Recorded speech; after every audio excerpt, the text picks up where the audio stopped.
Mas, cara, eu queria começar antes só. Perguntando como é que você tá, na real, né? Tá tudo bem, velho? Tá bem, tô bem. Acho que tô. Hoje tá frio, né? Hoje tá É, bem tem esse frio. problema. Mas eu tô bem, acho que. E você, tá tudo bem aí? Cara, acho que tá. Você tem conseguido fazer as coisas, tipo, fazer as coisas com naturalidade, assim, fazer as coisas no ritmo que você queria estar fazendo elas?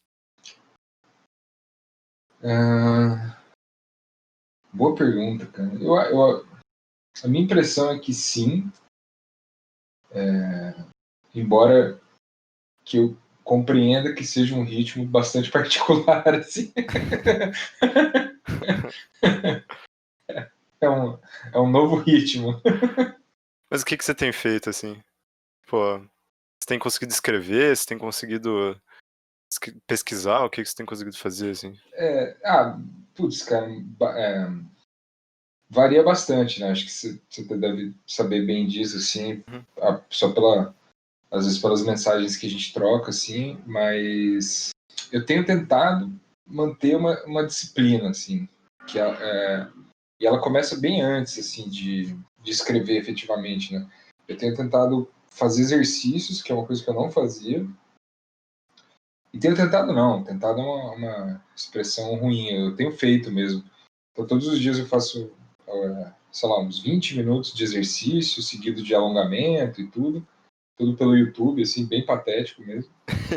Fazendo yoga É, das primeiras páginas do YouTube. é, pois é, cara. Não, essas coisas. Não, é porque na verdade eu comecei a fazer os exercícios de um cara chamado Joe Wicks, que é um cara da Inglaterra. E daí o cara, ele tava fazendo. Todo dia de manhã ele tava fazendo esse PE with Joe, que era o Physical Education com o Joe, né? E daí, cara, eu tava fazendo, tipo, terminava assim, porra, suando, e falava, caralho, meu irmão, olha, porra, tô virando maromba, cara. E daí depois, como eu peguei o negócio andando, depois que eu fui entender, cara, que era tipo aula para criança.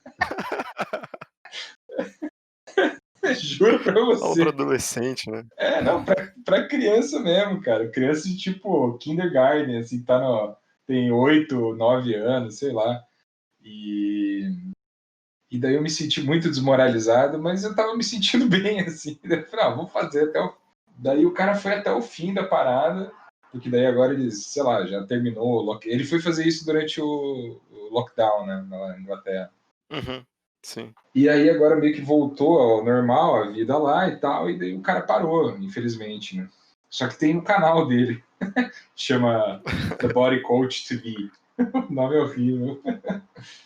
Mas aí eu faço os vídeos dele aí, cara, e, poxa, aí eu me sinto bem, assim, porque. E daí eu comprei o livro, é totalmente ridículo. Eu comprei um livro de receitas e. É verdade, eu juro pra você que é verdade. É um livro de receitas e exercícios dele. É muito merda. Mas, enfim. Parabéns, viu? Pô, obrigado, Ah, obrigado. sim, já no coach de educação física, cara. Mas é um self-coach, assim, uma coisa interna, assim. Daí, como eu tenho feito isso todo dia, já, cara, uns 3 meses já, 3 meses por aí. Daí isso me dá uma energia muito forte logo de manhã, assim, já fico muito ligadão, assim. Ah, sim. E tem resultado, sabe, cara? Eu tenho conseguido daí, acho que sempre separar algum. Mas também aí por isso que eu falei desse ritmo particular também, vai muito do dia, do momento, mas pesquisar todo dia, pensar nas coisas todo dia mesmo, assim, sábado e domingo, porque é uma coisa bizarra que eu não sei se você sente isso também, mas para mim não tem mais dia. Tudo parece que é a mesma coisa. Assim. Não que se repita, mas Sim, sim. parece que as divisões assim burocráticas do que era segunda, quinta, domingo ficou meio confuso, assim, tanto que eu nem penso mais. Não sei o que você pensa disso. Não, não, cara, eu acho que. Putz, antes, assim, quando. Sei lá, quando acontecia essas coisas de passar muito tempo em casa, tipo, férias e tal. E daí sempre eu me programava pela TV, assim, mas agora eu já nem mais assisto TV. E não sei, cara, cada dia é um dia e eu só sei que é segunda porque, enfim, às vezes ou tá tendo alguma coisa da faculdade ou tá tendo alguma live que eles falam, ó, dia tal, segunda-feira, e daí eu sei que é segunda-feira. Ou pelo Cinefab, né, agora que é a parada mais É. regular que eu faço, que daí eu sei que é o dia.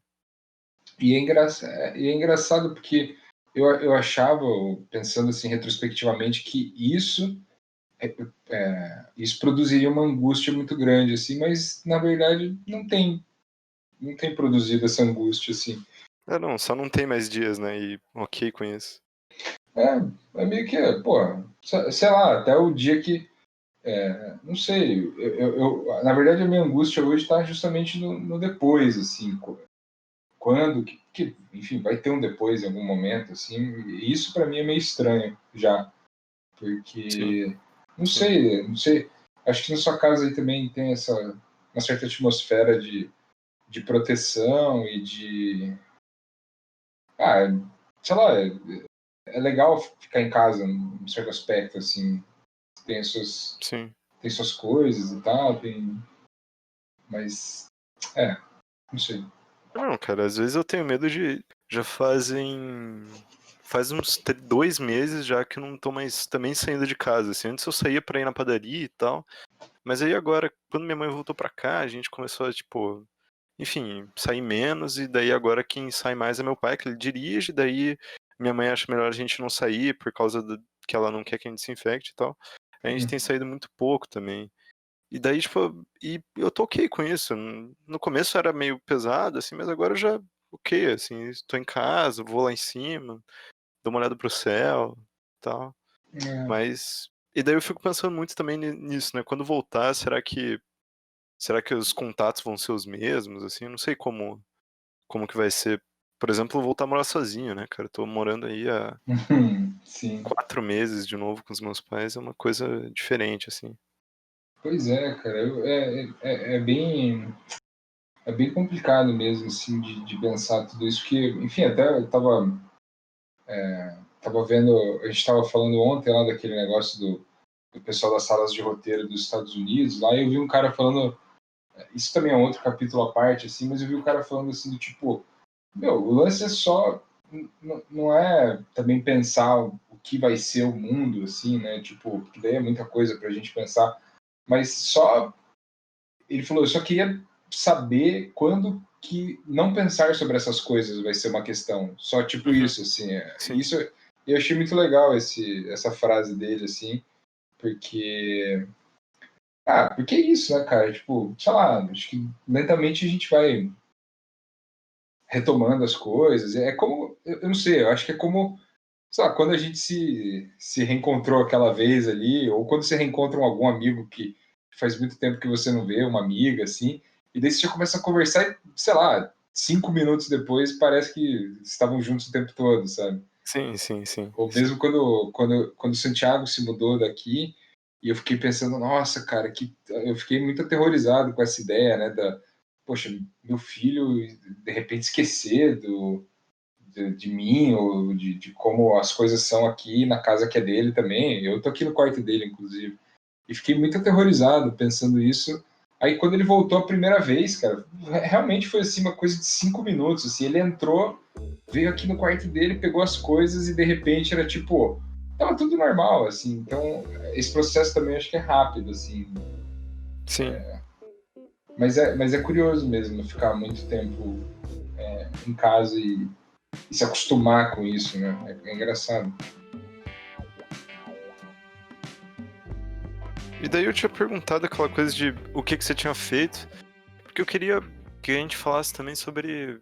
Tem uma coisa que acho que o Valente falou essa semana, inclusive, né? Sobre quando um cara de hotel ou um jornalista pergunta pra você o que você é e daí você demora pra falar.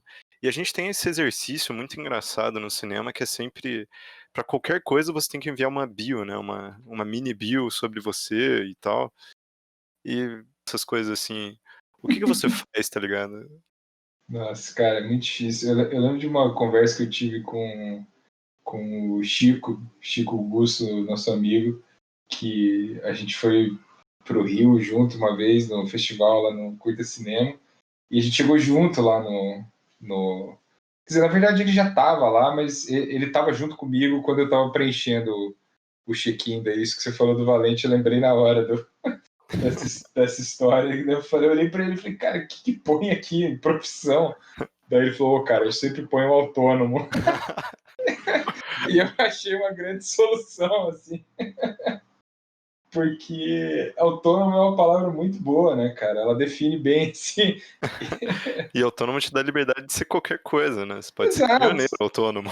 exato. É qualquer coisa autônomo, né? Ou seja, ele é, sei lá, uma outra versão dessa palavra poderia ser independente, mas independente é meio adolescente rebelde, assim, né? Parece. Autônomo é mais profissional, assim. Independente é um questionário do Bob Dylan, né? Exato. Mas assim, tirando a galhofa, assim, mas é realmente uma boa questão, assim, cara. Não sei, eu acho muito. Ainda não tenho ainda os huevos de colocar cineasta ou colocar produtor de. Nossa, diretor, então, até engasga de falar assim, cara. Porque eu lembro uma vez que eu fiz uma aula há muito tempo atrás, era um ciclo de aulas, cara, que foi muito incrível, com documentaristas. Aí tinha o Kiko Goifman, o João Moreira Salles, o Cal Guimarães e o Eduardo Coutinho. Era um time de peso, assim. Porra. E quando foi com o Cal Guimarães, assim, a professora lá que era mediadora era uma mulher chamada Ilana Feldman, muito boa, inclusive. E daí ela foi falar sobre o Cal Guimarães e ela falou artista, multimídia, cineasta, diretor, roteirista, não sei o que. Daí ele olhou e falou, nossa, velho, pô, depois você me manda isso aí pra eu mandar lá pra minha família pra eles entenderem de vez o que eu faço. E eu achei muito bom, assim, que ela foi falando, assim, ela foi listando, tipo, 1000 coisas que o cara fez. Eu, nossa, obrigado, hein, curti a parada. E daí, é que qual que é o momento em que você pode parar e dizer, olhar pra alguém e falar, eu sou um cineasta, eu sou um realizador de cinema? Putz, eu não sei, cara, eu acho que para mim facilitou um pouco quando as outras pessoas começaram a falar isso, tipo, a mãe da Ju, por exemplo, a Silvia, ela estava em algum lugar e disse, não, isso é o William, ele faz cinema, ele é cineasta e tal. Facilita um pouco, assim, quando uma outra pessoa intermedia, assim, eu realmente ainda tenho eu não sei porquê, cara, é engraçado, assim. Por exemplo, isso remonta, né, à questão com os meus pais, com minha família, assim. Para minha mãe importa muito o que eu sou formado, né? Fala, ele é publicitário, na cabeça dela, mesmo que eu nunca tenha sido publicitário na vida, mas para ela é o título, né, digamos assim. Não sei, Gabriel, sinceramente, acho que não sei se você tem alguma impressão sobre isso. É que tem umas coisas muito engraçadas, assim, né? Quando eu tava pra entrar na faculdade, eu tava decidindo que, não, eu ia fazer só os vestibulares de cinema, ou ia colocar o Enem pra cinema e tal. Não, minha mãe falava isso, né? Que o José Padilha, que na época era o maior cineasta brasileiro, né? Ele era físico, tá ligado? O cara era formado em física. E daí isso é uma questão que até hoje, assim, eu chego na universidade e eu fico pensando muito nisso, assim, se as pessoas dali, qual que vai ser o momento em que elas podem se declarar cineastas, assim? Que eu vejo que, por exemplo, agora, muita gente começou a fazer cursos, assim, e alunos do curso fazendo cursos, criando cursos.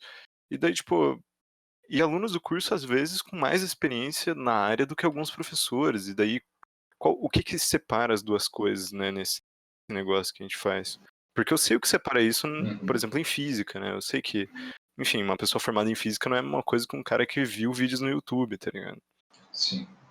Eu acho que é bem nebuloso mesmo, mas eu acho que tem eu acho que tem um caminho assim que eu sinto que eu acho que tem a ver com não com trabalhos feitos, não trabalhos e muito menos com trabalhos reconhecidos, digamos assim, né, cara? Mas eu acho que tem a ver com putz, é difícil formular isso, mas eu acho que tem a ver com essa ideia ou uma concepção de que fazer cinema ou ser cineasta não implica única e exclusivamente em fazer filmes, né, cara? Uhum. Porque o que eu sinto, assim, chuto que você concorde também, em certo aspecto, é que fazer os filmes, no final das contas, assim, né, tipo, aquela coisa do estar no set, dirigir um filme, ou produzir até mesmo um filme, é a menor parte de todo o trabalho, né, que a gente... dessa vida, no caso, né? São os no agregado, assim, é a menor parte, né? A gente discutiu sobre isso uns tempos atrás, assim. Mas tem a ver, cara, com esse lance de viver a coisa e de conversar sobre o negócio, de consumir quase que única e exclusivamente isso e meio que, sei lá, até chegar nesse ponto, assim, de se você dizer assim, pô, se você não ganhasse nenhum dinheiro, o que você faria disso, né? E que é justamente esse momento que, sei lá, nós estamos vivendo, sem muito trabalho e tal. Cara, continuo, porra, assistindo filmes, a gente discute os filmes, recomenda filme. Cara, você tem que assistir isso, ou fulano, pega esse negócio aqui, baixa esse torrent, e a gente troca uma ideia e tal. E daí abre um podcast ali para ouvir o Ismael Xavier falar com o Marcos Mello, que nem ontem, sobre a Cinemateca, e entra numa live que tem o Eduardo Valente, o Cleber Mendonça. E daí, tudo isso, eu acho que se resume esse negócio. Pô, eu, sei lá, vivo de cinema, cara. E isso é muito massa, assim, porque... aí realmente você tem muitas coisas, né, no meio desse negócio. Como você falou, pô, você tá programando um cineclube que é o Cinefap. Eu também programo lá o Aurora. Poxa, são atividades muito prazerosas, assim, cara, que... Sei lá, de repente você recebe uma mensagem do nada de alguém que viu o vídeo lá, pô, eu vi o vídeo que vocês me citaram o filme, que honra, que legal. Ou mesmo atividade política, né, cara, associações, participar de discussões, formulação de edital, resultado, brigar por alguma coisa, combater determinadas injustiças, ou que nem na época, mais no passado, quando a gente acompanhou a construção lá do Cine Passeio, toda a briga que era, não, a gente quer ver o projeto, a gente quer ver não sei o quê. Eu acho que tudo isso é uma... De maneira que eu vejo que as pessoas ficam muito, assim, greladas com o lance do cineasta, né? Uhum. Da profissão, digamos assim, né? E daí, nesse sentido, como é realmente uma coisa meio amorfa, assim, meio... as experiências são mistas e tal, eu concordo com você, né? Fica muito difícil de detectar uma gradação, assim, né? Pô, fulano de tal, cineasta há 10 anos, cineasta há 15 anos, uma coisa assim, né? Sim. Mas eu acho que também passa a ser desnecessário, assim, o que eu acho importante mesmo é você viver e perceber que o cinema é feito em todas essas... Você está fazendo cinema em todas essas frentes, assim, né, cara? Porque senão fica uma coisa muito utilitarista, assim, né? Fazer filme é ir lá, pegar a grana, virar o filme, pronto. Por isso que daí gera, né, esse sentimento, assim, de tipo, que a galera fica na quarentena, meio que na fissura, porque daí dá a sensação de que você não está sendo cineasta, porque você não está trabalhando. Poxa, mas Sim, sim. escrever é trabalhar, pensar é trabalhar, conversar é trabalhar, tudo isso são dimensões do trabalho, né, que a gente vai adequando, assim, né? Então, não sei se eu respondi, nem sei se era uma pergunta. Não, é porque eu acho que chega uma hora também, dentro disso que a gente faz, que a coisa ela não é simplesmente fazer os filmes, mas ela também é, né? E ao mesmo tempo que ela também agrega muita gente, assim. É, E E daí a gente acaba meio que se perdendo muitas vezes nisso, né? Em como essa coisa de ter que contar com técnicos, ter que contar com todo um aparato tecnológico, outras pessoas ali que às vezes não estão envolvidos como a gente tá, assim. Como isso também vai mexendo com a coisa, né? sim, Enfim, tem várias pessoas que trabalham, às vezes, isso, pra você, né? O é, que é uma coisa muito estranha, assim.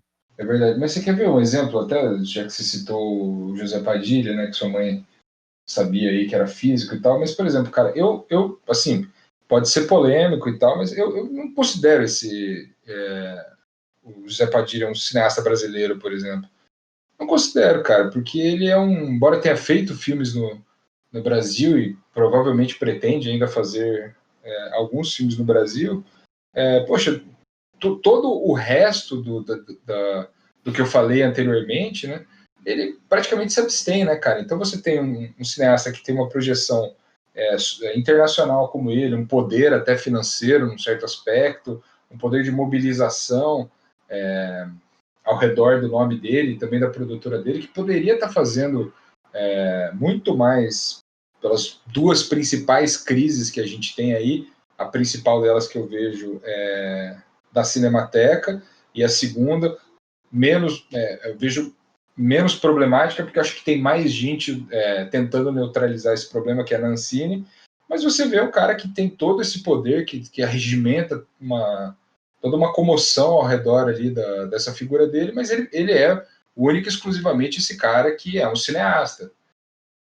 Ele vai lá e faz os filmes dele lá, e o resto do negócio ele falou, não tá dando certo aí financiamento dos filmes, paciência, não tá dando certo preservar os filmes, putz, não posso fazer nada. Sei lá, eu acho muito pouco, né? Ou pelo menos o que a gente sabe, né? Pode estar sendo injusto na análise aqui, pode ter sido ele que tenha pago a conta lá do ar-condicionado da Cinemateca, a gente não sabe, mas a distância parece isso, parece um cara totalmente destacado, assim, do contexto, mas é reconhecido como um cineasta, né? Ninguém contesta que ele faz filmes. Sim. Mas isso aí que você falou é muito importante, né? No sentido de que, sei lá, a força de trabalho ou de dinheiro que ele consegue girar gera muitos empregos, gera muita renda também, gera tudo isso. Eu só acho que se ela não é... Se ao girar essa roda ela não leva essas outras também que eu tenho falado, dos cursos de cinema, da preservação do cinema, da discussão do cinema, enfim, todas as outras vertentes que a gente tem falado, eu acho que é uma roda que gira e gira pouco, né? Se ela incluísse mais coisas nesse giro, poxa, aí os efeitos colaterais, digamos assim, desses giros seriam praticamente infinitos, assim, né, cara? Porque atingiriam muito mais pessoas, assim, do que puramente essa relação comercial, digamos assim, né? Sim, sim. Não, e daí eu fico pensando nisso porque eu acho que hoje o cinema, mesmo que a gente fale que a produção aumentou X número, as coisas estavam indo bem, todo mundo fala que o cinema brasileiro estava indo bem e tal. Mas, cara, eu acho que uma das coisas que garantiu esse distanciamento absurdo que a gente tem hoje entre as pessoas e o cinema tá também nessas figuras, né? Nessas figuras que são pessoas, são figuras públicas, mas que podem fazer filmes populares, mas não estão aí, tipo, discutindo as coisas, né? Acho que é muito importante, foi muito importante terem pessoas durante um certo tempo que estavam aí discutindo coisas, assim, a gente pode, sei lá, eu acho que talvez isso tenha acabado um pouco depois do cinema novo e da galera da retomada, assim. Eu acho que você tem muita razão, cara. Eu acho que, principalmente esses, digamos assim, essa trinca, né, essa santíssima trindade aí que a gente poderia colocar como Walter Salles, Fernando Meirelles e José Padilha, né? Que são os caras aí, os donos dos filmes mais populares aí dos últimos 20 anos, né? A gente está falando, sei lá, meio que de cabeça, falando do Central do Brasil, Tropa de Elite 1 e 2 e Cidade de Deus, né? Nos últimos 22 anos, né? Porque o Central do Brasil é 98. Realmente, assim, cara, realmente são pessoas que assim, fazendo já uma crítica, assim, acho que poderiam... por exemplo, só nessa própria relação aí, né, cara, a gente tem, por exemplo, uma figura que está implícita e meio que as sombras, o que já revela uma coisa meio estranha aí, que é, por exemplo, a Katia Lund, né? Que, se não me engano, ela assina, ela é co-diretora do Cidade de Deus, né? Sim. Mas quase nunca é citada. E do Central do Brasil também, não é? Ou estou falando besteira? Ou é a Daniela Thomas? Acho que é a Daniela Então, a Thomas. Daniela Thomas, cara, são duas mulheres assim que, por exemplo, no Cidade de Deus, a gente sabe que a Katia Lund fez todo o trabalho de aproximação do que hoje, se não me engano, é o Nós do Morro, né, que é uma ONG famosa ali. Agora eu não me lembro o nome da comunidade. Mas só. Cidade de Na Deus. Cidade de Deus. Não, é que eu não sabia que se era na Cidade de Deus mesmo. Que curiosamente leva o nome do filme, né? Mas só aí você já tem algumas questões que já suscitam. Mas, cara, principalmente no que envolve isso que você falou, né, cara, de estar no centro do debate, né? Acho que naquele vídeo que a gente estava assistindo umas semanas atrás aí, que é o Eduardo Valente e o Ismael Xavier, né, cara, que o Ismael Xavier fala muito bem isso, né? Como o cinema novo foi a primeira vez que o cinema entrou no debate, né? Do dia a dia ali das pessoas e tal, do jornal, de discutir ali. E hoje, eu tava falando até com a Ju isso na hora do almoço aqui. Pô, parece que, sei lá, cara, tem que ter alguma coisa muito extraordinária para alguém falar sobre cinema. Sim, sim. E a gente sabe que o cinema é parte do noticiário, digamos assim, né? Porque, sei lá, em épocas não pandêmicas, tem lá as estreias, daí na quinta-feira sempre tem ali aquela resenhinha falando das estreias e tal, mas raramente fala sobre os filmes, e é muito impressionante esse distanciamento, digamos assim, né, que existe entre quem produz, quem faz, quem tem feito filmes e quem, de alguma forma, faz a comunicação social disso, né? Sim, sim, sim. É um abismo, assim, cara, e eu acho que, assim, não acho que seria tão severo da nossa parte, assim, colocar um pouco na conta desses caras, porque parece, principalmente a postura do José Padilha, né, cara? Principalmente, eu diria. Acho que o Fernando Meirelles me parece o menos problemático desses caras, porque, de alguma forma, ele está sempre aí, relativamente disponível e tal, muito para falar de meio ambiente, esse tipo de coisa. Mas o José Padilha assumiu essa postura, tipo, putz, mora aqui em Los Angeles, a gente sabe, né, que mexeu Sim, com sim. coisa da pesada lá também, fazendo Tropa de Elite. Já li lá que tomou um susto, né, os caras da milícia lá indo atrás, mas mesmo assim, cara, há formas de participar e de estar ativo no debate e de usar essa, digamos assim, essa vantagem da fama que os caras têm para lutar um pouco pela classe, assim, né? Mas me parece ser uma coisa difícil mesmo aqui, cara. E eu acho que isso também tem um pouco a ver com aquela coisa que a gente sempre. Enfim, eu acho que a gente sempre volta a falar que é aquele negócio dos jornalistas, né? De como, além do cinema ter se distanciado das pessoas, os jornais também se distanciaram muito das artes, assim, das coisas que eram resenhadas, né? Acho que isso hoje a gente vê porque tem muito mais crítica e muito mais resenha no YouTube do que você tem em todo o jornalismo tradicional, assim, né? É. E tem muito mais críticos, tipo, críticos formados, assim, porque, enfim, resenha é normal, né? Ter as várias pessoas falando sobre os filmes, mas acho que, enfim, críticos famosos se desenvolveram no YouTube, né? É. Basicamente o maior crítico brasileiro hoje eu não sei, mas eu acho que alguns anos atrás o Paulo Vilaça fez a carreira inteira dele no YouTube, praticamente, né? A mais Uhum. recente aí. É verdade, cara, não, é verdade, assim, e eu acho que aí teve também uma tradução meio errada, assim, né, cara, a gente não dá para saber, acho que a culpa é de quem comanda mesmo os jornais, as Ah, revistas, claro, né, claro. Sim, sim, porque sim. acho que tem uma coisa assim, o fato dessas pessoas todas aí hoje utilizarem os- as redes sociais e o YouTube e tal para expor as suas ideias e tal, acho muito massa, né? A gente tem o caso nosso aqui lá do Arthur Tuoto, que é um cara super pop hoje, mas eu acho que o erro da tradução foi achar que tipo, isso substituiria aquela crítica que saía no jornal, né? Que às vezes, pô, eram páginas e páginas. Teve uma vez, cara, só para é meio desviar um pouco do assunto, mas eu acho que dá conta disso. Tem um colega argentino muito legal, assim, que uma vez ele fez uma crítica muito contundente a gente aqui no Brasil. Ele falou: pô, vocês se dizem o país do futebol, né, cara? Aí a gente estava em São Paulo, ele falou: pega a Folha de São Paulo aí, abre o caderno de esportes. Aí abrimos o caderno de esportes. Cara, tinha 3 páginas. Eu lembro bem dessa época da Folha, de 3 páginas, cara. Era a capa, as duas de dentro e atrás mais algumas notícias. Uhum. Ele falou, pô, isso é segunda-feira, cara. Teve rodada do Campeonato Brasileiro, teve rodada de estadual que estava rolando. Ele falou, meu, você vai lá na Argentina, pega qualquer jornal, você tem, sei lá, 30, 40 páginas sobre, porque daí cada fala, cada jornalista escreve sobre cada time e tem análise e se aprofunda nas análises e tal. E eu fiquei muito chocado mesmo de pensar, caramba, é verdade, cara. A gente, digamos assim, que o esporte é um tema de interesse de muita gente, né? Tem programa de televisão, tem Sim. canal exclusivo sobre isso. E mesmo assim, o aprofundamento das análises, o aprofundamento das notícias e tal, é muito pequeno, né, em relação digamos assim, se o papo fosse aquele negócio da audiência, digamos assim, né? Não dá audiência, as pessoas não leem. Pô, não é isso, né, cara? Porque o esporte, as pessoas consomem loucamente, né? E aí? E também não se aprofunda, né? É estranho isso. Sim.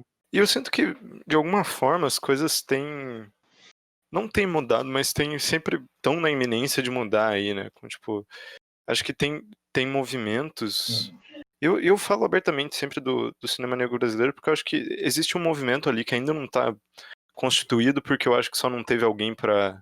Só não teve um crítico para ir lá e constituí-lo formalmente, assim, mas eu acho que é um movimento que vem propondo justamente também essas outras atividades, tipo, também passar para formação, também passar para distribuição.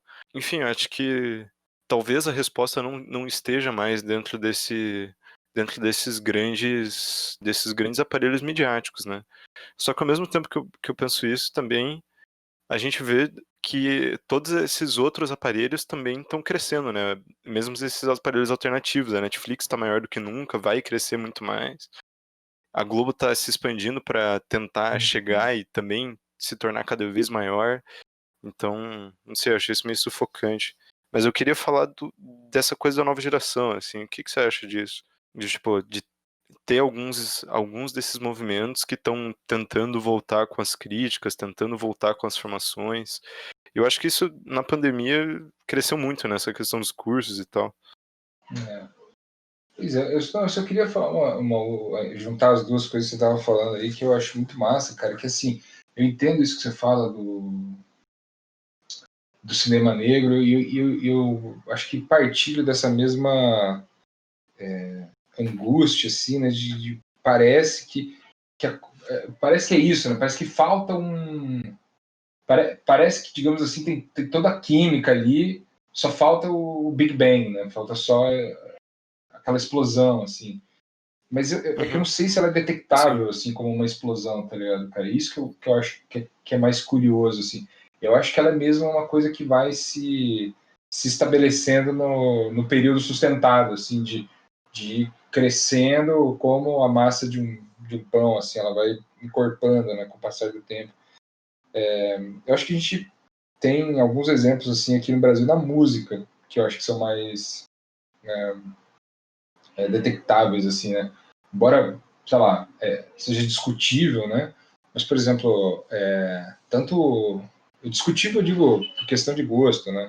Mas tanto o movimento do sertanejo, que é esse sertanejo universitário, como também o funk no Rio, que sempre foram... Que sempre não, digo, que houve um tempo no passado em que ambos eram rejeitados, conseguiram, digamos assim, cada um tendo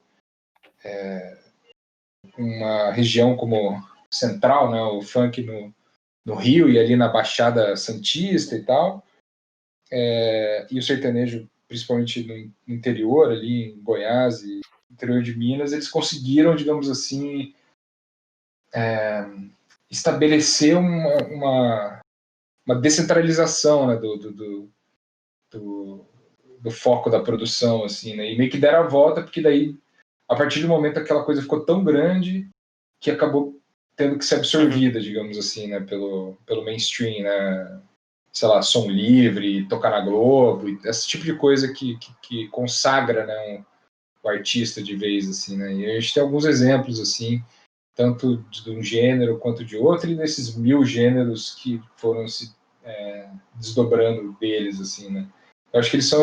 Mas é que daí a música tem um caráter muito mais impactante no dia a dia, na vida das pessoas, né, cara?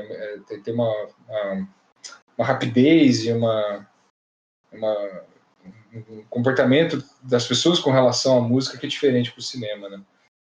Mas daí para pensar junto aí contigo que você está falando dessa nova galera que tem, eu acho demais, assim, cara, demais mesmo, assim.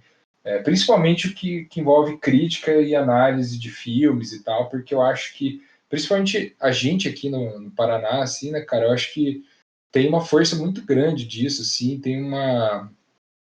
Já dá para dizer meio que uma tradição, assim, não que não tem em outros lugares, assim, mas é que eu acho que aqui tem uma tradição, assim, de uma galera cinéfila, assim, aguerrida e que adora discutir filmes e tudo. Eu ainda sinto falta, é que por mais que tenha toda uma celebração do mundo virtual, eu ainda sinto falta de uma coisa física, sabe? Ontem mesmo, ouvindo esse podcast da Bracini, o Marcos Mello falou da revista Teorema, cara, que é a revista que está completando 20 anos ininterruptos sendo publicada. Uhum.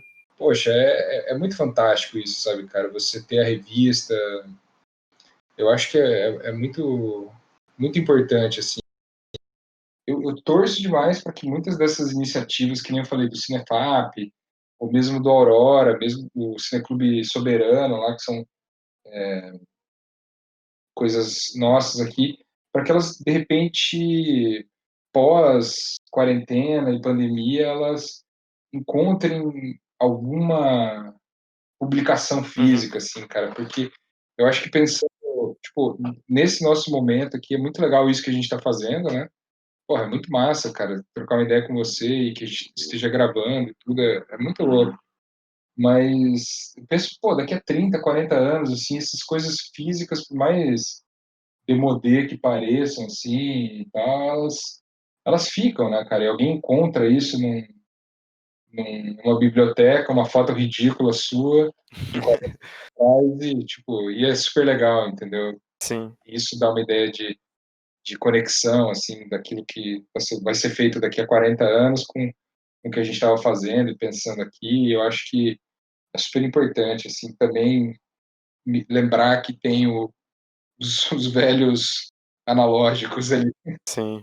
Não, eu acho que tem uma preocupação muito grande, né, dessa galera de preservação por tentar transcrever ao máximo as coisas, né? Eu acho que isso também vai acontecer depois que isso tudo acabar, assim.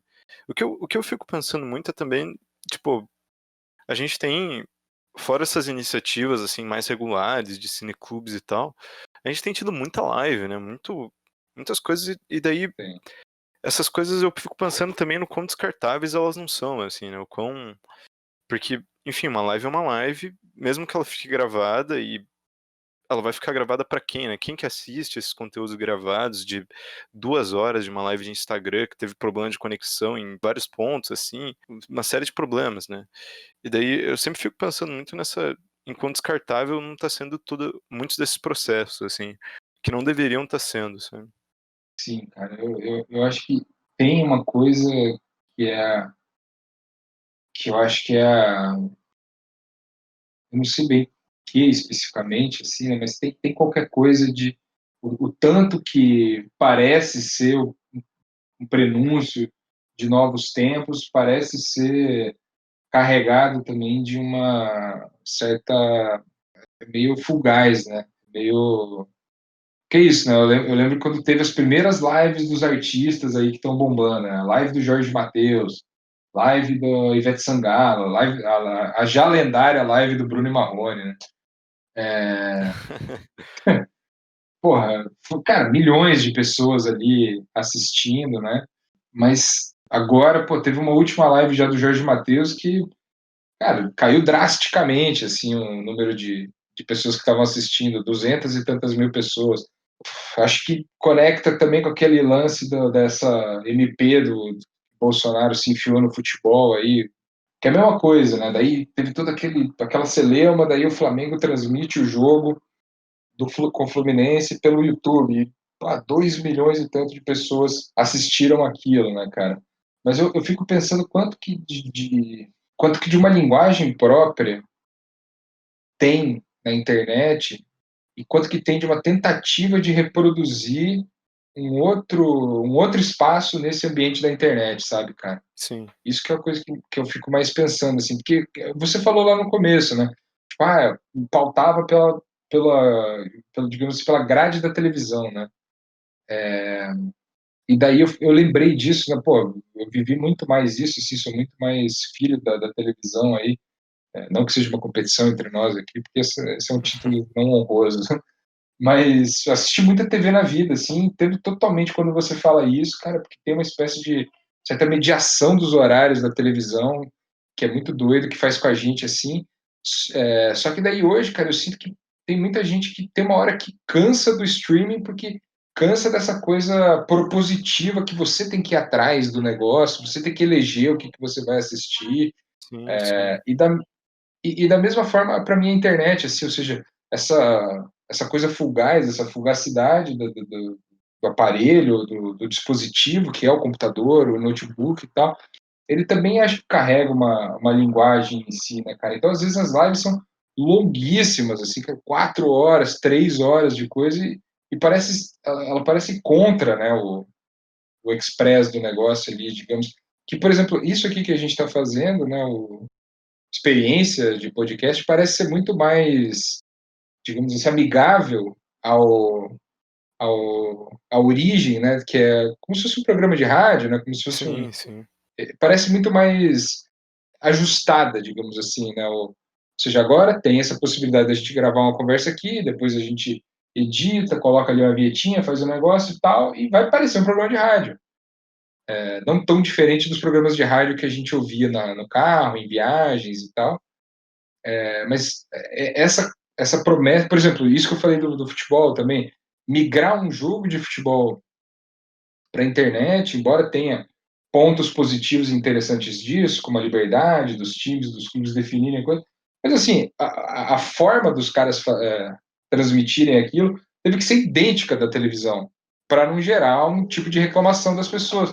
E daí você fica se perguntando, poxa, qual é o lance então de utilizar um outro aparato tecnológico, uma outra possibilidade tecnológica, se você vai reproduzir a linguagem de um anterior, assim, né? Não me parece fazer Sim, muito, sim.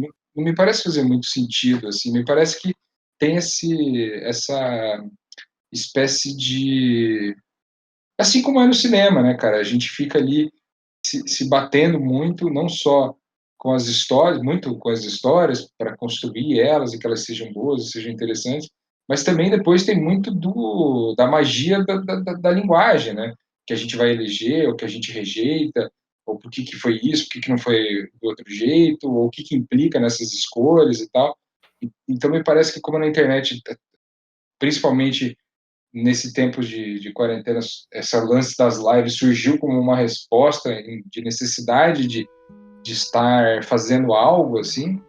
Parece que não se pensou muito nos formatos assim de se fazer isso e só foi fazendo, e a coisa parece que já se meio que auto-implodiu assim, né? E eu fico pensando muito nisso, né? Eu acho que a gente chegou num lugar em que. A gente ouve isso várias vezes, assim, né? A gente ouviu isso naquela live lá do Cinema Paranaense, que se reuniram várias personalidades e falaram que, enfim, que não importa a tela, vai ser sempre cinema, vai ser que isso é uma bobagem completa, assim. Não por um certo, assim, uma nostalgia, um saudosismo da tela de cinema ou dos palácios cinematográficos. Não, é porque as coisas são diferentes, assim, e isso o youtuber já entendeu há muito tempo, né? Tem uma razão pro youtuber filmar num close tudo, né? Porque você não vai ficar vendo um plano aberto na tela do teu celular, né? Que você não consegue enxergar as coisas. É, Então, enfim, tem coisas muito práticas também ligadas a essa linguagem que não dá pra você transpor uma coisa pra outra simplesmente, né? não, exatamente, cara. Que é muito fácil tentar, digamos assim, é muito fácil tentar desqualificar esse argumento que você esboçou aí, no sentido de dizer assim, mas então você está rejeitando as mudanças, né? Você fez a referência a essa live aí que eu achei muito infortúnio em vários apontamentos, assim, né? Não, então você é contra o streaming e tal. Porra, cara, não é isso, né, velho? Não é rejeitar a coisa, mas é rejeitar essa ideia de exatamente isso que você falou, cara, de que tudo é uma questão de adequar a isso, de ajustar ali. Então, pô, vai dizer que você não assiste filme aí que não assisti filme do Frank Capra que você baixou o torrent e assistiu na sua TV 21 polegadas. Claro, você assiste, não precisa assistir aquilo numa tela de cinema e tal. Mas, pô, cá entre nós aqui, né, cara? Quão massa seria assistir isso no cinema, né, pô? Sim, Esse que é o lance, tá ligado? Tipo, assim, eu que amo isso, vou assistir aqui na minha televisão, no quarto do Santiago, 21 polegadas, no HDMI bosta que eu tenho, e se for passar no cinema, cara, eu vou lá e vou pagar o ingresso para assistir de joelho, meu irmão. Porque, porra, que isso, cara? Quem gosta, gosta mesmo. E uma coisa não exclui a outra, né, velho? Não exclui a outra. sim, E sim. mais do que isso, assim, a gente acho que precisa entender e até ter uma certa humildade no sentido de entender que é isso, cara. Isso que você falou é fantástico mesmo, assim, porque é muito fácil ir atrás da oportunidade que alguém já apontou a oportunidade, né? Tá aqui. Mas não no que as coisas implicam, né? A gente estava conversando aí, eu te mandei essa entrevista do Paulo Branco, que é um produtor português, lá muito foda, assim, um cara lendário, histórico já, que saiu na Pala de Walsh, e que acho que é um site português. E daí ele falava justamente sobre isso. Ele falou, pô, o que, que era o produtor de cinema independente quando eu comecei, cara? É aquele cara que tem um. Até ele deu essa definição de produtor que eu achei muito legal. Ele falou, é o cara que tem o desejo de estar associado criativamente e artisticamente a esses realizadores, essas realizadoras super legais, só que não tem tanto destemor ou tanta digamos assim, tanta audácia de ser um artista efetivamente, né? Então aquele cara que tá ali, mas não tem tanto a verve do artista, digamos assim, né? E ele disse, cara, porra, o fantástico era isso, né, cara? Você descobrir as pessoas e trocar ideia e, porra, fulano tem uma ideia de fazer um filme, esse crânio tem um negócio ali que quer fazer, aquela menina tá com uma ideia maravilhosa, pô, vamos fazer essa parada, vamos atrás da grana, vamos atrás das pessoas e de um elenco e juntar todo o negócio e fazer essas coisas maravilhosas.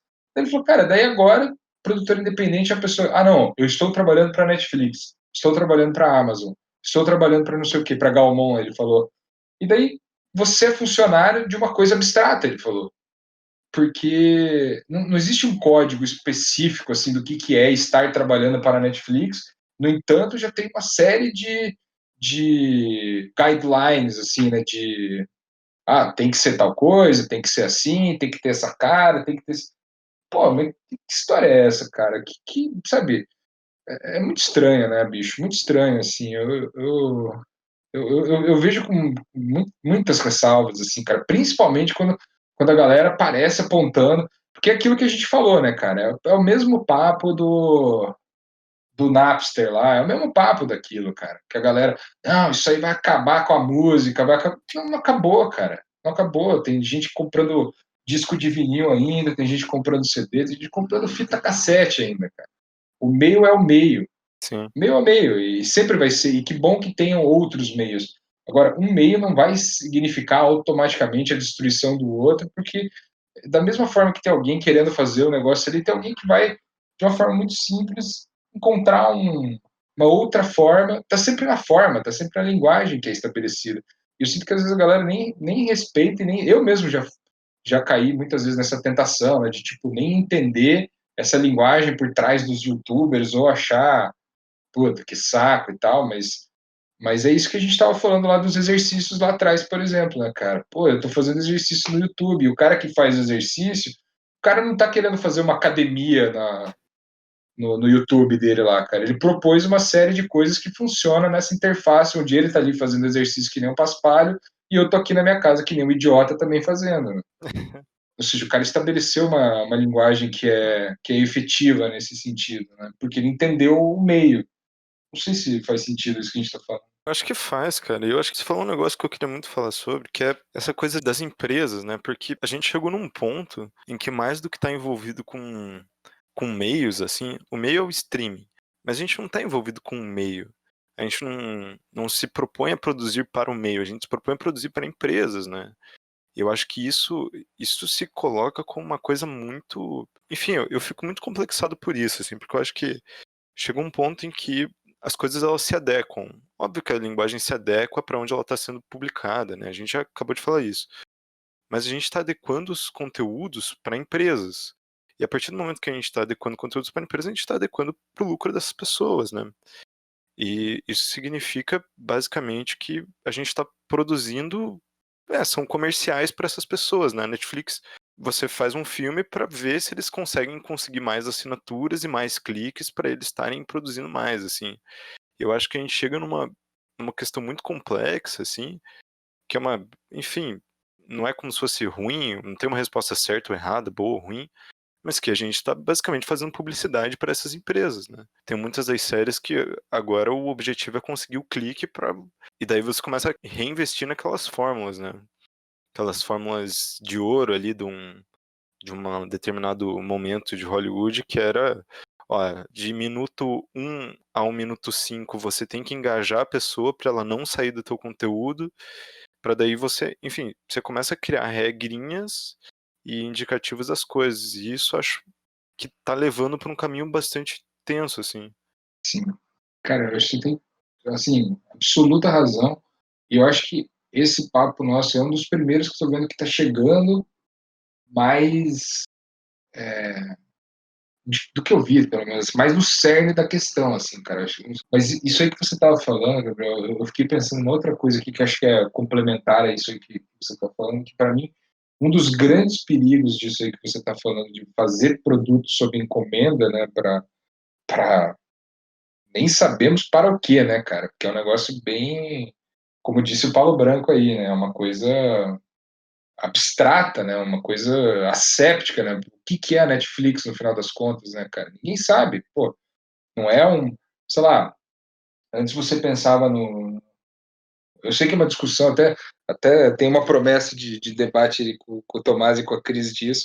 Eu sei que é muito polêmico, mas, por exemplo, quando a gente pensava nos grandes estúdios de Hollywood, que também são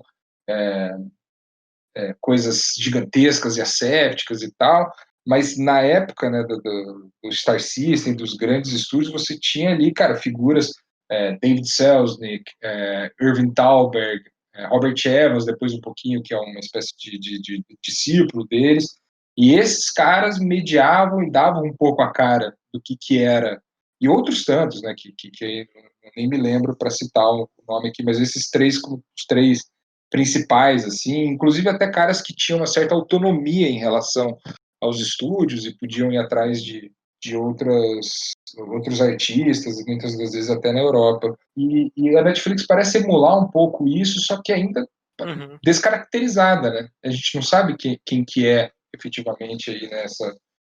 E o que eu acho mais que eu ia falar, né, que conecta com isso que você falou aí, que eu acho que assim existe uma promessa de que na internet não existe alguém. Eu posso estar falando uma grande besteira, você me corrige aí, cara.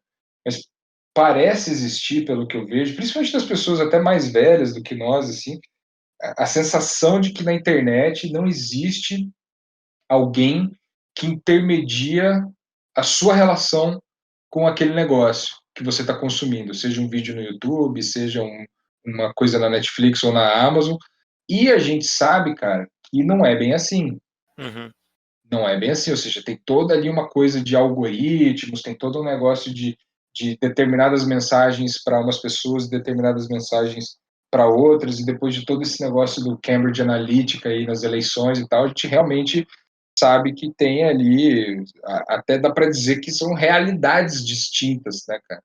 E eu vi bem de perto isso, por exemplo, quando eu peguei o celular da minha mãe, assim, cara, tem um universo no que ela interage de internet que é completamente diferente do que interajo eu, por exemplo. Sim, sim. Não, eu acho que isso é, enfim, isso é uma das grandes questões de agora, assim, porque tem muita gente que tá começando a perceber e começando a ser afetado por isso, assim.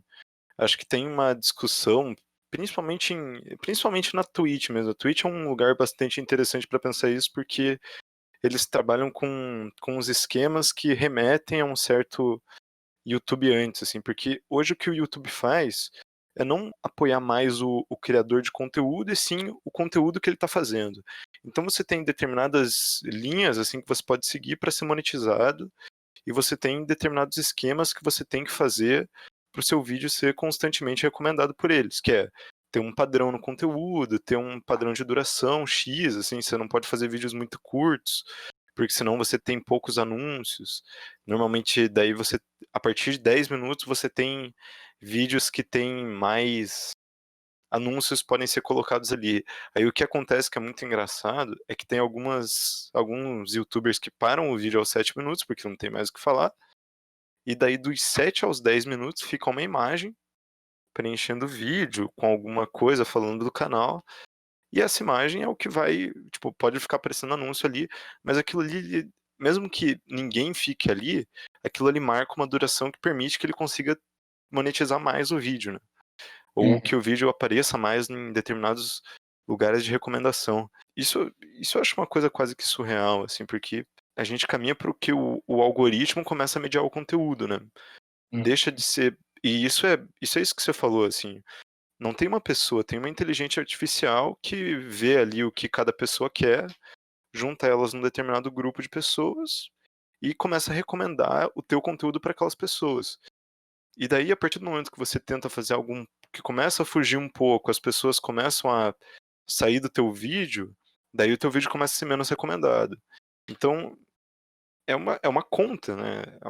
É um programa que está mediando o que as pessoas estão consumindo. E isso está na Netflix também, né?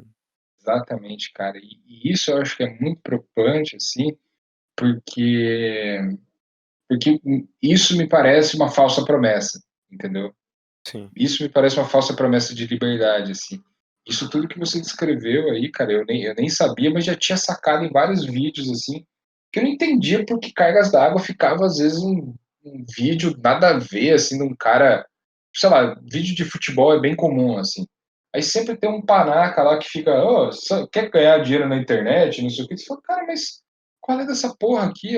Toda vez que eu clico aparece esse negócio muito chato, assim, e não à toa, cara. Por exemplo, eu percebo que quando, por exemplo, tem esses casos, por exemplo, eu vou citar um que está na minha cabeça que eu estava assistindo agora na hora do almoço, só porque é o que vem na cabeça, né? Tipo o Neto, por exemplo, que é da Band, né? Que é um cara muito popular uhum, na televisão, e aí quando ele migra para a internet também, e os caras transmitem ao vivo, aí parece aí que é o combo perfeito, assim, porque ele já tem uma, digamos assim, uma credibilidade da televisão, e daí na internet a coisa solta total. Mas, cara, eu tava vendo ali, tipo, o vídeo agora, tinha 50 e poucas mil pessoas assistindo. Certamente tem muito mais gente na TV assistindo ele, tá ligado? sim, sim, sim, Então, eu acho muito preocupante, cara, esse negócio assim de.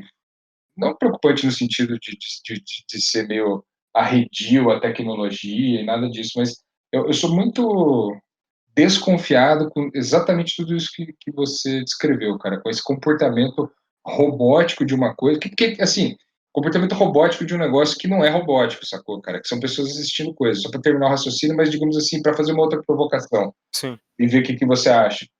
Eu sinto, cara, que esse comportamento robótico vai gerar uma série de informações lá que as pessoas vão dizer, elas consomem tantos minutos, esse tipo de assunto e tal, e aí começa a bolar conteúdos customizáveis, né, como se fosse uma espécie de pesquisa de comportamento do cliente para um determinado produto. uhum, Porém, eu te pergunto, cara, será que um filme como Taxi Driver passaria nesse comportamento dos clientes?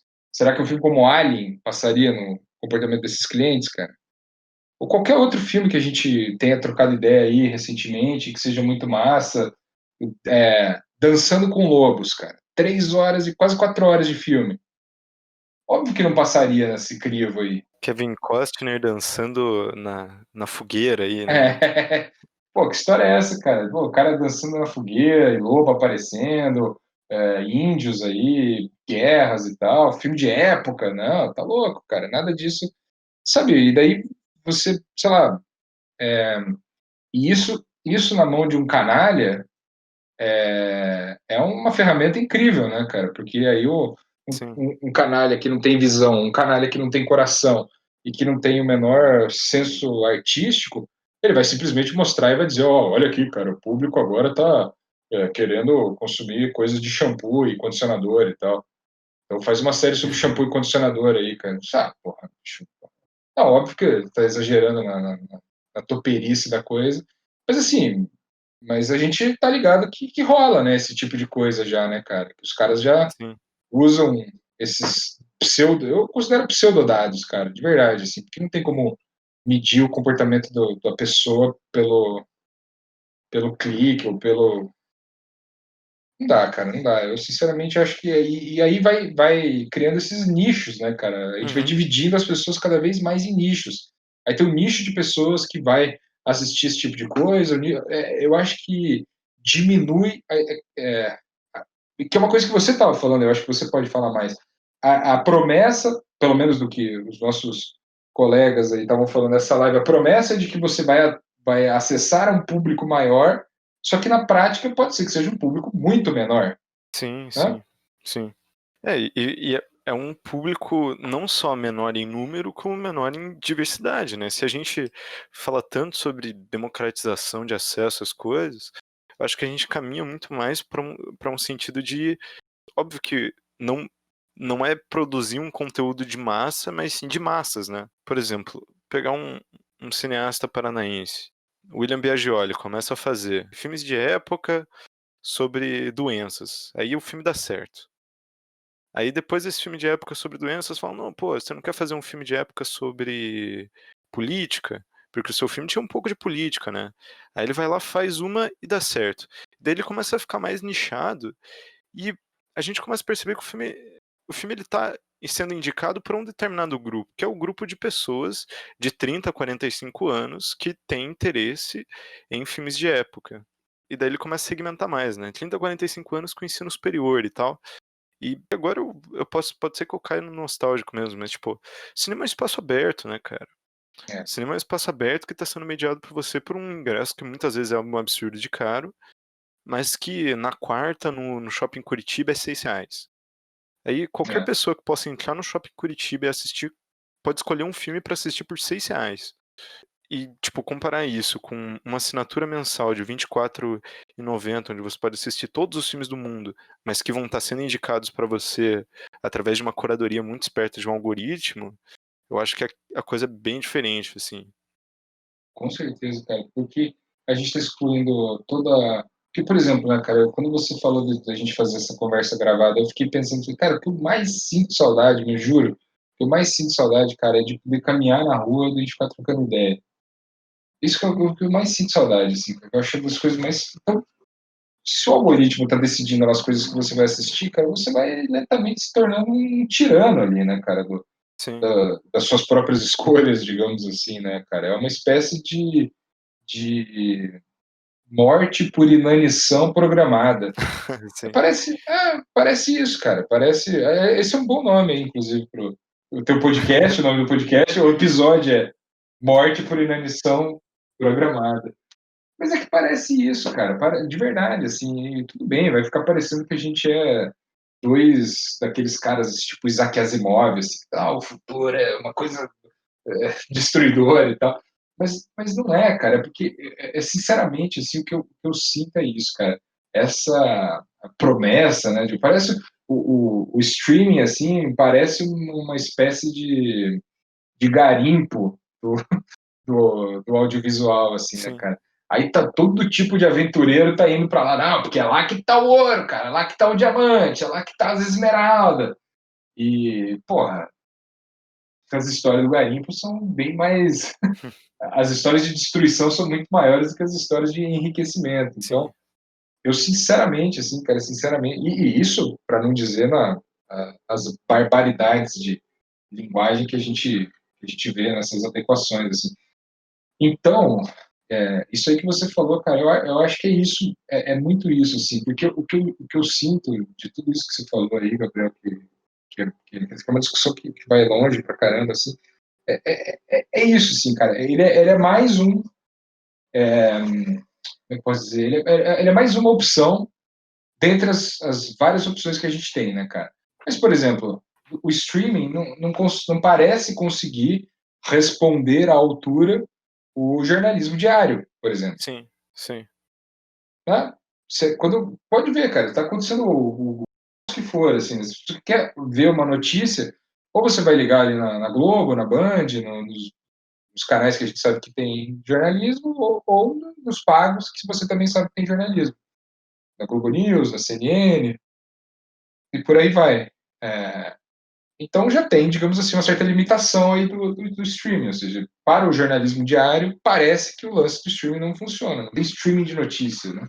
Sim, Não sei se é um bom exemplo, assim, mas eu penso que é isso, cara, é uma opção muito interessante que abre várias possibilidades, é muito massa, mas esse lance de falar. Porque tem uma frase ótima, cara, do Bilor Fernandes, que é o especialista é aquele que sabe cada vez mais sobre cada vez menos. E que eu, eu acho muito boa, cara. E me parece que o streaming é isso, cara. Me parece que o streaming é você se aprofundar cada vez mais sobre cada vez menos coisa. sim, sim, sim, Porque, de uma certa forma, o robô lá vai te oferecer um cardápio que, quando você olha, você vai falar assim: porra, caralho, gigantesco, hein? Só que no fundo, cara, não é tão gigantesco assim. sim. Você tem acesso a uma. É tipo um aquário, né? Você é um peixinho ali naquele. E daí você fala, nossa, que legal esse aquário, só que você fica nadando ali, daí a hora que você bateu nos quatro cantos dos vidros ali, você fala, putz, só isso? Quer dizer, imaginando o que o peixe pensa, né? Coitado.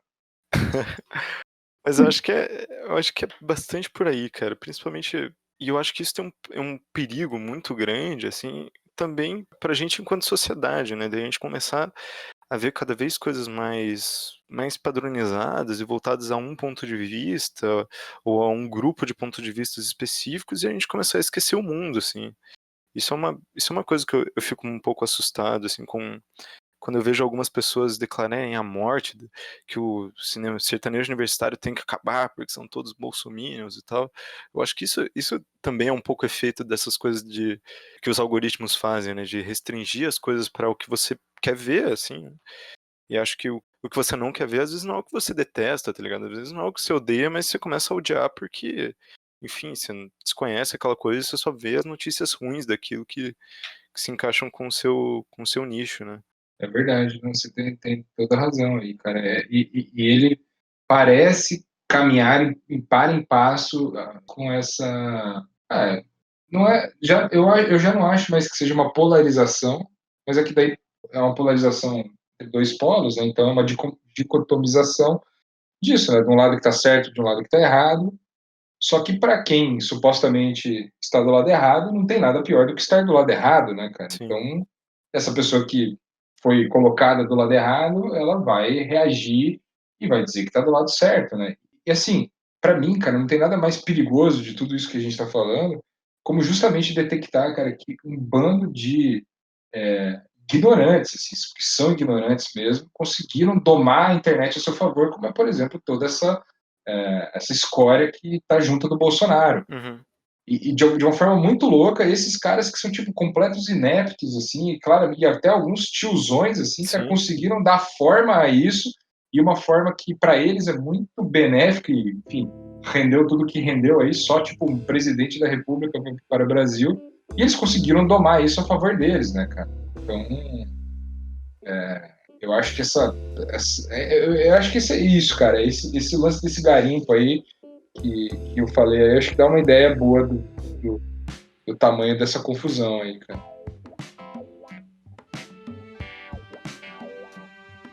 e aí, eu queria terminar a nossa conversa aqui falando dos garimpeiros, que eu acho que a gente tá também, ao mesmo tempo em que a gente não pode simplesmente fingir também que, enfim, que são as empresas só que estão dominando a gente também acaba muitas vezes se deixando levar por essas coisas, assim.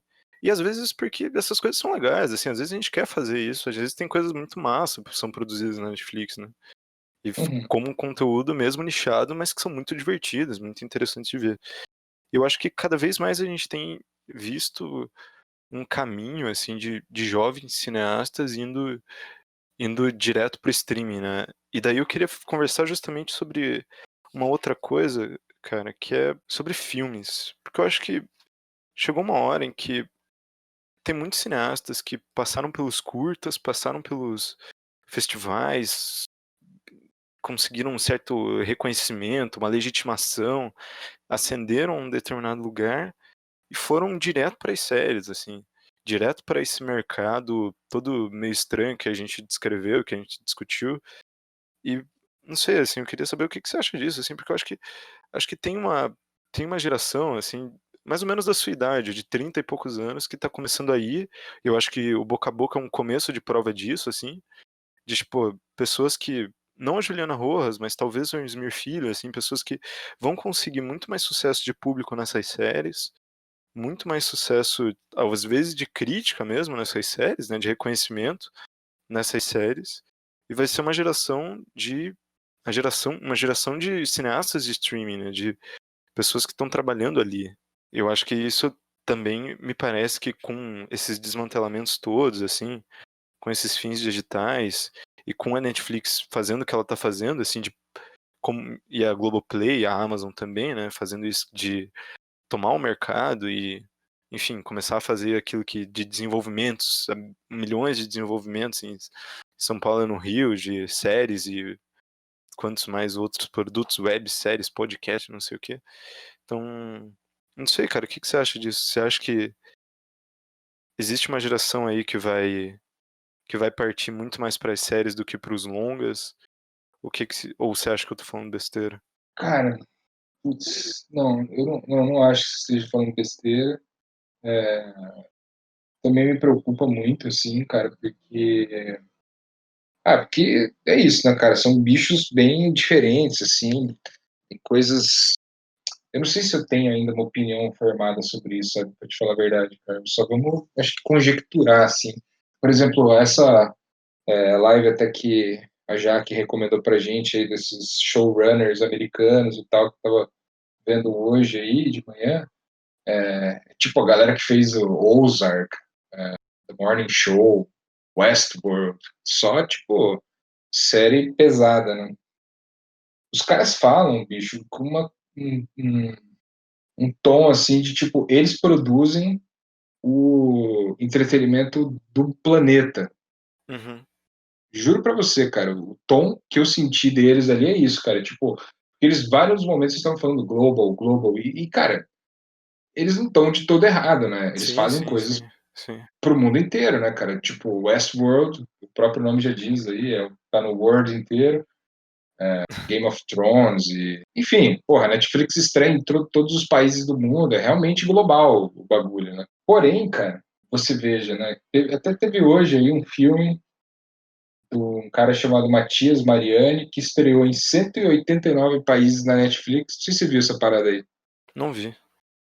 O filme do cara estreou em 189 países, só não estreou em um, que é o Brasil.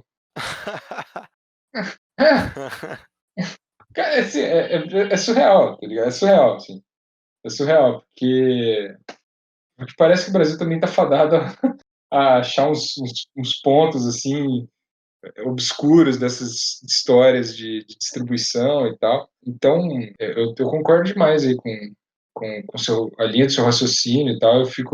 Eu acho que é peraclitante, assim, cara. Eu acho que é um pouco assustador até, porque parece que me dá a sensação, né? Porque, por exemplo, esses mesmos caras que a gente está falando aí, né, de forma bem abstrata, porque são abstratos, né?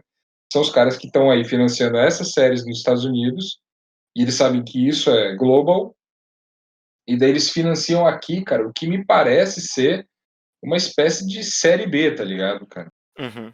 Parece que é tipo uma série B, assim, uma série C e tal, que eles estão investindo, assim, porque daí eles pensam, a gente bota pouquinha grana e tal, vai que numa dessa alguém acerta aí no milharal e faz sabe, uma casa de papel aí e tal, porque, cara, se a gente for analisar alguns dos sucessos da Netflix recentes que não são americanos, é como, por exemplo, esse Casa de Papel, Merli, que é uma série que também fez um certo sucesso, e aquela Anne with an E, porra, agora eu virei especialista no streaming. Mas essas três séries eu acho que são muito características, cara, porque são três séries que fizeram sucesso em nichos totalmente diferentes, e são três séries que não foram produzidas pela Netflix, cara. A Netflix comprou elas e depois produziu outras temporadas. Tanto a Anne with an E quanto Merli, se não me engano, foram por canais de televisão até pequenininhos, assim, do Uhum. Anne with an E no Canadá e o Merli na Espanha, né? Mais especificamente na Catalunha, que guardam muitas particularidades e tal, não tem esse pensamento global, assim, são séries que claramente elas são distintas, assim, então, cara, e me preocupa muito no Brasil, porque a gente sempre tem essa mania aqui no Brasil, né? Que é tipo, desliga a parada, por exemplo, que é o que a gente está vendo, vivendo na pele, assim, né? Desliga a Ancine, joga tudo fora, que agora tem aí o tem a Netflix aí, galera, tá a Amazon, a Hulu tá chegando, que nem foi, eu te falei lá desse maluco que tava lá na Série Lab, lá, que é o cara de uma produtora grandona de São Paulo, lá o cara falou, pô, galera, Netflix tá aí bombando, ó, a Amazon também tá bombando, Hulu tá chegando no Brasil, não vai faltar trabalho. Eu falei, cara, esse cara tá maluco, né, meu irmão? Esse cara tem que ser internado num hospício, né, cara? Sinceramente, assim. Porra, que merda é essa que o cara vai ficar fazendo streaming aí, cara? Você vai ficar fazendo. Que porra que é essa, cara? E como se isso fosse acessível para todo mundo, né? Sim, É, sim, digo, de trabalho. É sim. uma palhaçada um cara falar um negócio desse, cara, com todo respeito, assim, mas isso é você matar todo. Por exemplo, você nem. Cara, nem a gente também conseguiu isso, mas tinha, por exemplo, na época que o fundo setorial estava bombando e estava. Era muito massa, assim, o calendário de editais que tinha, assim, cara, tinha uma linha que eles criaram lá, que era a linha para filmes que tinham uma proposta artística diferente, assim. Cara, uma porrada de filme que tá passando nos festivais veio dessa linha aí, cara, uma porrada. E tinha filmes tanto da galera nova, assim, pessoal do Filmes de Plástico, do Afonso Shoa, da galera lá de Fortaleza, do Guto Parente, do pessoal do Recife e tal. Tinha tanto dessa galera mais nova, assim, como tinha filme do Bressani, que veio dessa linha, filme do Rui Guerra, que veio dessa linha, sabe? Mavericks Uhum. que estão aí ainda produzindo. É isso, cara. Aí, pronto. Uma boa pergunta. Você acha que a Netflix vai financiar um filme do Bressani? Cara, nunca. Também o Brasília nunca ia. Nunca, né? Não, nem se o Bressani for lá na porta da Netflix e falar assim, olha, cara, eu consegui aqui, por um milagre dos céus, eu consegui com que o Brad Pitt topasse fazer meu filme aqui. Inclusive, ele disse que vai falar português no meu filme aqui. A gente já fez até uma análise dos algoritmos de vocês. A gente disse que o sonho do brasileiro é ver um filme com o Brad Pitt sem camisa falando português. E eu tenho roteiro para isso. Eles vão falar, porra, meu irmão, vai se fuder, vai pra puta que te pariu, some da minha frente. É isso que vai acontecer. Então, porra, então, então não, né, cara? Não pra isso, assim, digo, foda-se esse negócio, sabe? De verdade, assim, sabe? Não pode, porra, pra chegar ao ponto de um cara lá em São Paulo dizer, não, olha aí, como se fosse a Sim, sim. solução, né? Porra, tá resolvido os problemas. Como se fosse assim, como se nós estivéssemos sendo libertados, assim, né? Isso que eu acho que é o mais, esse papo messiânico da galera, assim, de não, que leva ao comportamento de garimpeiros, assim, da coisa, tá justamente nessa ilusão patética, que eu até eu diria, cara, panaca, assim, de que, não, estamos sendo libertados das amarras da grana pública. Porra, mas puta que me pariu, né, cara? Sinceramente, assim, me parece que é até estendendo, assim, a indignação, cara, me parece até que me leva a crer, aí talvez numa teoria da conspiração, que isso parece uma armadilha, Ah, não, entendeu? sim, sim. Parece uma armadilha, cara. Parece uma armadilha. Feita para pegar trouxa, tá ligado? Pra dizer, ó, olha aqui, para o canto da sereia ali, né? Ó, tem dinheiro, tem não sei o quê, Netflix, sua série vai passar no mundo inteiro. Sua série vai ser escondida do mundo inteiro, né, cara? Essa que é a verdade, né? Não, é que eu acho que a gente chega num ponto que ele fala isso e ele fala isso pro contexto absurdamente restrito dele de produtoras em São Paulo, né, cara? Se a Netflix tá investindo tanto em desenvolvimento, a gente só ouve falar disso por causa de pessoas que a gente conhece, que estão em São Paulo, que estão no Rio, que estão. Então, isso não existe, né? Todas aquelas políticas assim de descentralização do cinema que se pensou em algum momento, todas elas ruins e vão por água abaixo, né, cara? Vão por água abaixo para quando vai chegar uma hora em que alguém vai falar lá em São Paulo, putz, mas essa série talvez seja melhor filmar lá em Curitiba, hein? E daí alguém vai falar, pô, beleza, vamos filmar. Lá é mais barato, né? E vão subempregar a galera daqui para fazerem. Aqui, Como já aconteceu, né? né? Como já aconteceu com esse mecanismo, né? Que é uma série horrenda, assim, que as pessoas que fizeram aquilo deviam ser presas, assim, deviam passar um mês na cadeia por ter feito aquele negócio, né? Foi isso. Foi filmado aqui, porque, ó, não, foi lá em Curitiba. Tá? É isso, ô, trabalhei por Netflix aí, ganhei uma miséria e tal.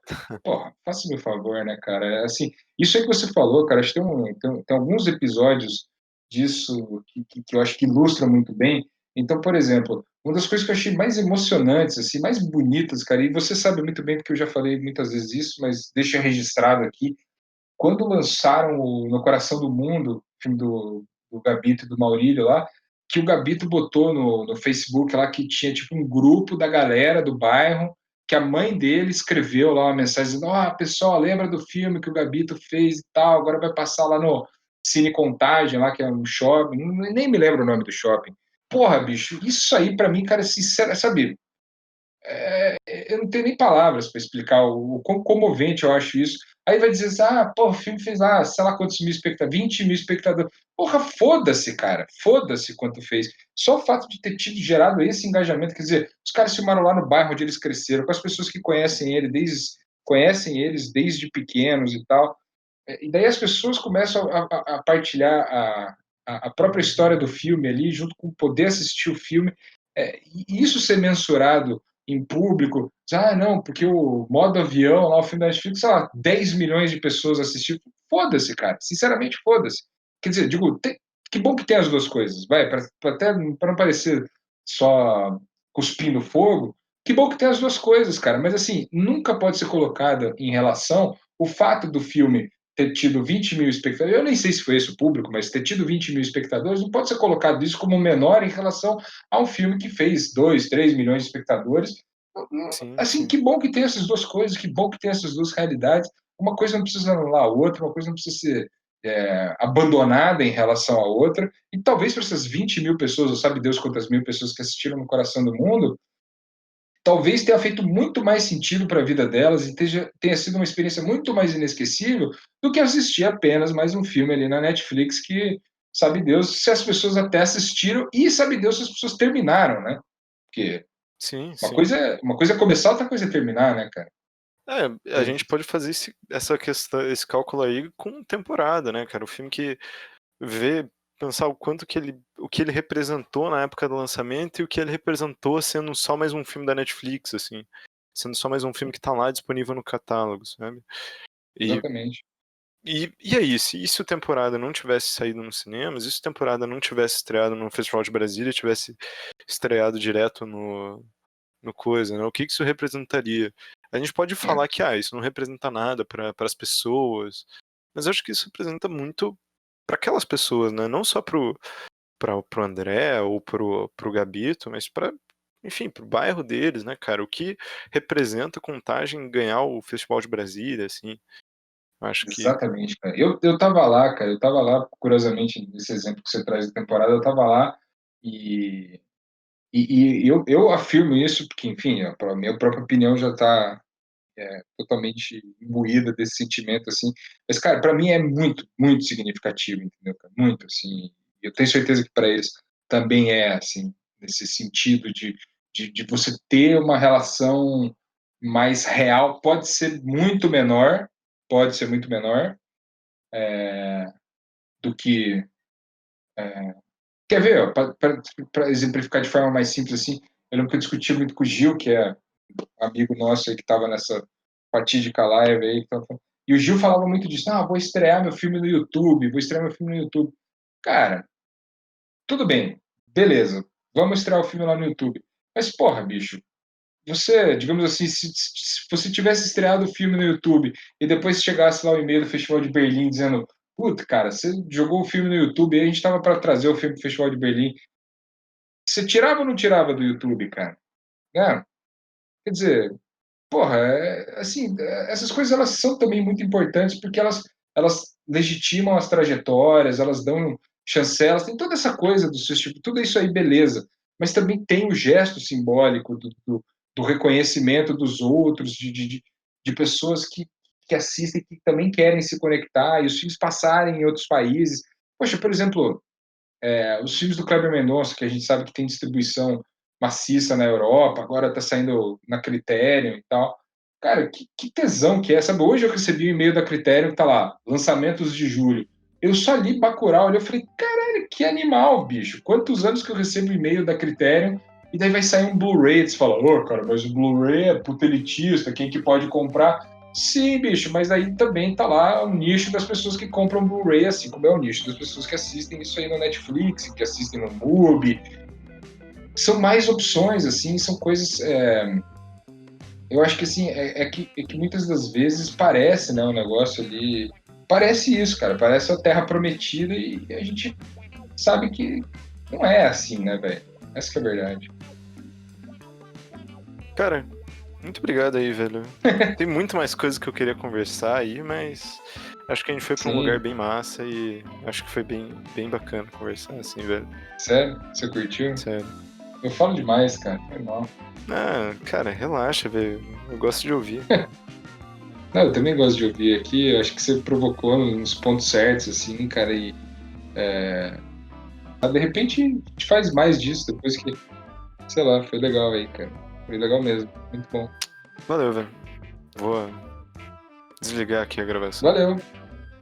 Você vai desligar? E como é que eu desligo? Não, Ah, você eu não só desliga. desconecto aqui. Não desconecta, não desconecta. Ah, Eu é. quero comentar ainda uma parada aí. Ah, tá. Ah, Fora das entendi. câmeras, fora das câmeras.